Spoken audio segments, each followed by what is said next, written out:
Bien, retomando, lo último que habíamos tratado era el receptor NMDA para glutamato, en donde nos habíamos dado cuenta que era un receptor que funcionaba como un canal de ion calcio, pero que para estar completamente activo, además de la unión del glutamato, requería de una depolarización que liberara este ion de magnesio y permitiera entonces desbloquear el canal, haciendo que el flujo de iones fuera posible.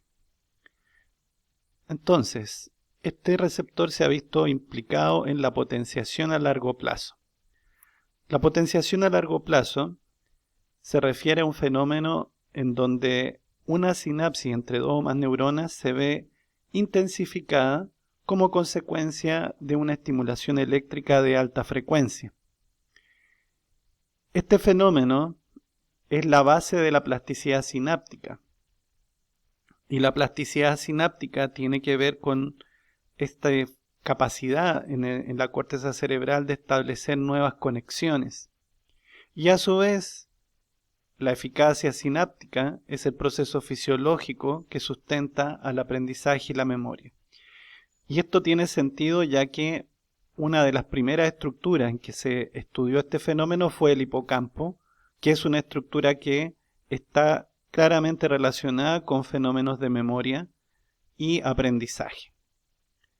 Entonces, en este caso, se hicieron registros de la actividad eléctrica, que como ustedes pueden ver acá, luego de esta aplicación de estímulos de alta frecuencia, provocaba un aumento en la actividad eléctrica de esta sinapsis, lo que se registraba por una mayor amplitud y preponderancia de estos potenciales postsinápticos excitatorios. Además del hipocampo, este fenómeno fue observado en el cerebelo, en la amígdala y en general en otras zonas de la corteza cerebral. Bueno, ¿cómo funciona la potenciación a largo plazo? Aquí vemos dos neuronas, el elemento pre y postsináptico, y vemos que el elemento presináptico libera glutamato.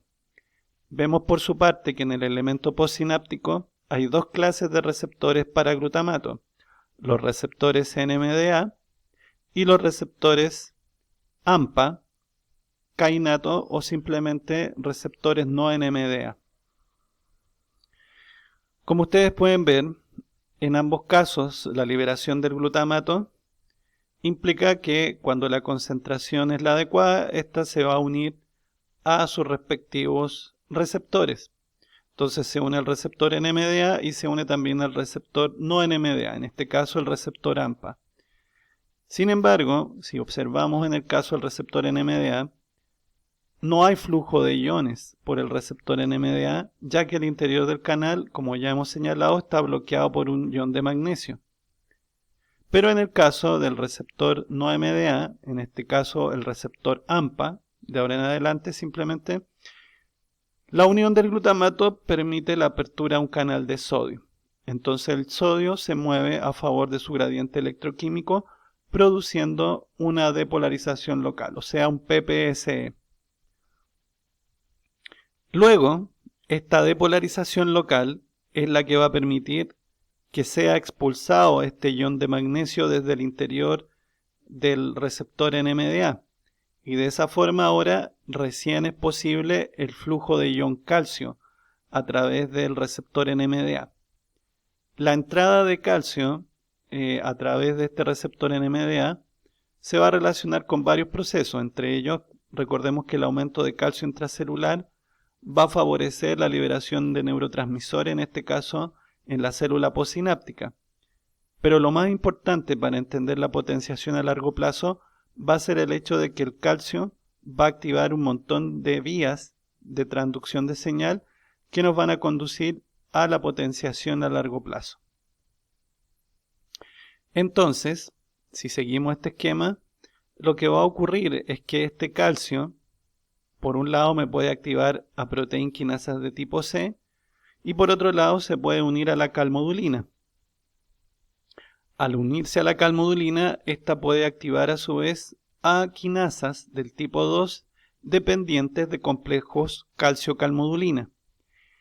Estas quinasas, la proteína quinasa y las CAMK2, que serían las quinasas dependientes complejo calcio-calmodulina, van a fosforilar diversos sustratos de naturaleza proteica, y dentro de esto se va a generar un montón de cambios en la célula postsináptica, uno de los cuales va a ser la síntesis del llamado factor retrógrado. Este factor retrógrado es de naturaleza gaseosa y es muy probable que se trate del óxido nítrico, que se abrevia como NO.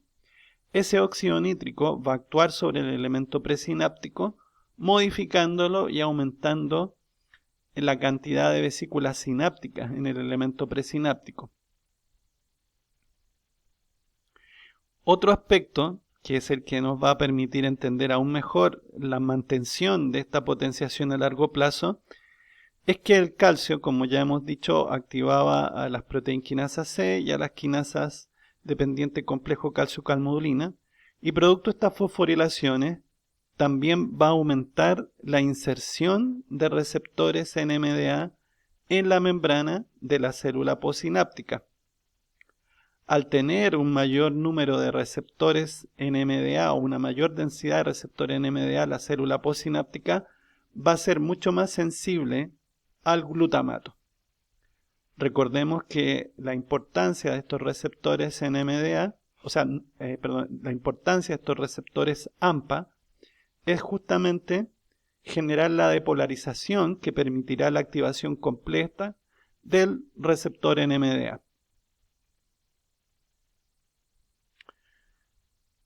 Por otro lado, la potenciación a largo plazo de tipo tardía, es decir, los efectos a mediano y largo plazo de esta activación del receptor NMDA, van a implicar, por ejemplo, que estas quinasas pueden fosforilar enzimas que van a sintetizar AMP cíclico. El AMP cíclico me va a activar proteínas quinasas A, y estas proteínas quinasas de tipo A me van a fosforilar proteínas como el CREB. El CREB, como ustedes recordarán, se puede unir a elementos regulatorios de un gen, a elementos de respuesta dependientes de AMP cíclico. Y eso va a promover la transcripción de genes específicos. Dentro de los productos de esta transcripción puede haber reguladores transcripcionales y también proteínas de diverso tipo que van a favorecer el crecimiento de la sinapsis. Es decir, van a aumentar el número de espinas dendríticas en la célula postsináptica. Entonces, obviamente, este aumento en las espinas dendríticas, cada una de ellas con sus receptores NMDA y de tipo AMPA, van a hacer que la célula postsináptica sea mucho más sensible a la liberación de glutamato por parte de la presináptica. Recordemos también que la célula presináptica ha aumentado el número de vesículas con glutamato. ¿Ok? Entonces, la potenciación a largo plazo se resume del siguiente modo. Aquí tenemos la sinapsis inactiva, aquí tenemos la sinapsis activa cuando se libera el glutamato. Vemos que el glutamato se une a los receptores NMDA y a los AMPA. Al unirse al NMDA no hay flujo de iones porque está bloqueado por el ion de magnesio. Al unirse al AMPA, se abre un canal de sodio, entra sodio y provoca una depolarización local. Esta depolarización es suficiente para que se libere el ion de magnesio y entonces ahora el receptor NMDA permite el flujo de ion calcio. El flujo de ion calcio, a su vez, activa una serie de enzimas que van a provocar o van a sintetizar lo que se llama la señal retrógrada. Como ya hemos visto, la señal retrógrada va a actuar sobre el elemento presináptico, modificándolo y aumentando la concentración de vesículas sinápticas, lo que implica que en una próxima activación va a liberar mayor concentración de neurotransmisor. Y por su parte, también como hemos visto, a través del ion calcio y la activación de diversas quinasas, va a modificarse el elemento postsináptico aumentando el número de espinas dendríticas y aumentando el número de receptores del tipo AMPA, lo cual va a favorecer entonces que esta sinapsis se vea intensificada. En otras palabras, mientras más se use esta sinapsis, más intensa va a ser en el tiempo. ¿Ok? Así como existe la potenciación a largo plazo, también se ha descrito la depresión a largo plazo. Se ha visto incluso en el propio hipocampo, y esto tiene que ver con que la estimulación de baja frecuencia puede causar este proceso, que es un poco opuesto al que hemos visto anteriormente, pero que en esta ocasión no vamos a tratar en detalle. Bueno, el otro ejemplo de sinapsis que nosotros vamos a tratar es la unión neuromuscular. La unión neuromuscular consiste en la sinapsis entre una motoneurona de tipo alfa y las fibras musculares esqueléticas.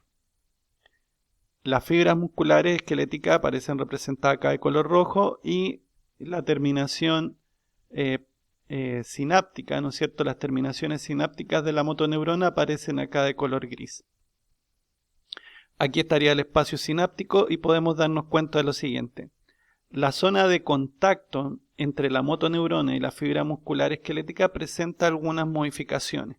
Por ejemplo, vemos que la membrana plasmática en la hendidura se invagina. Dentro de estas invaginaciones vamos a encontrar los receptores para acetilcolina. La neurona motora, a su vez, libera acetilcolina como neurotransmisor. Y los receptores en la célula, en la fibra muscular, para acetilcolina van a ser receptores de tipo nicotínico. Ahora bien, si yo hago un corte de una fibra muscular esquelética, me voy a dar cuenta que aquí está el sarcolema, que es la membrana plasmática, y que ésta se invagina formando estos tubos que se llaman los túbulos transversos o tubos T y que se proyectan hacia el interior del citoplasma. Noten ustedes también que dentro de la fibra muscular esquelética existen varios haces o paquetes de estas estructuras proteicas que son las miofibrillas. Dentro de las miofibrillas están las unidades contráctiles del músculo que son los llamados sarcómeros. Aquí tenemos un sarcómero entre dos líneas Z. Y rodeando, ¿no es cierto?, a estas miofibrillas vamos a encontrar esta estructura de color amarillo que se ve en este dibujo y que corresponde al retículo endoplásmico liso. Y que en el caso del músculo esquelético le vamos a llamar retículo sarcoplásmico. Entonces, si nos vamos al detalle y vemos con mayor aumento esta relación entre los túbulos transversos y el retículo endoplásmico, vamos a darnos cuenta que forman triadas. Es decir, si yo veo acá un túbulo transverso, me doy cuenta que el retículo endoplásmico liso está muy cercano, en estrecho contacto con los túbulos transversos, y que por cada túbulo transverso vemos dos porciones de retículo endoplásmico que se conectan a este. Por eso hablamos de una triada. Este fenómeno o esto que tenemos acá va a ser importante para entender las bases moleculares de la contracción muscular esquelética.